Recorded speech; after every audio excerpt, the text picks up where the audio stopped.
Hello mga Ludi, mayong adlaw sa tanan. So this is your pabansang Ludi, rin ninyo Biabukay. So may nag-comment about our post. Paki-explain po ng social disorganization theory, Sir Sanay Manotis. So again, so i-discuss ka natin to. Explain ko ano yung disorganization theory. But before that, i-explain muna natin ano yung theory. So ang theory, ito yung nag-i-explain ng mga abstract ideas na nag-exist sa isang society.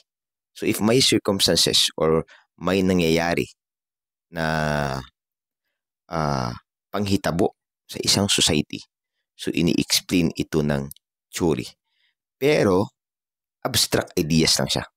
So meaning capable of researching pa. Yan yung mga theory.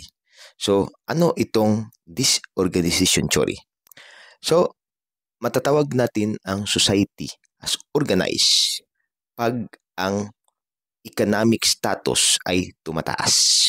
So meaning, employed lahat ng tao, na-develop lahat ang mga infrastructures, ang family as a basic social unit in a society is buo pa, then wala tayong makita na mga gangs, mga deviant behavior.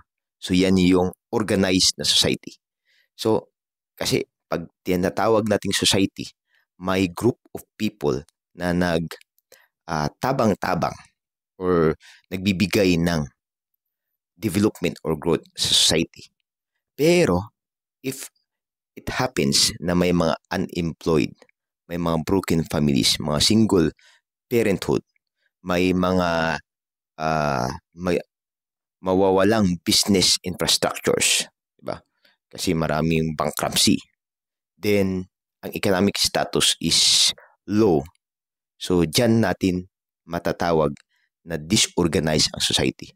In the end, pag ang society is ma-disorganized, so siyempre, ano yung gagawin ng mga tao within that society? So, disorganized naman, wala silang makitang mga opportunity para makakuha ng pera legally. So, may criminality na mag-exist. So, yan yung social disorganization theory. So, according to the theory, na pag ang society is disorganized, so, gagawa ng paraan or means or another opportunity ang mga tao which is illegal or criminal or deviant behavior na para masustain ang needs nila. Yan yung social disorganization theory. So for more explanation, so comment down lang mga Lodi.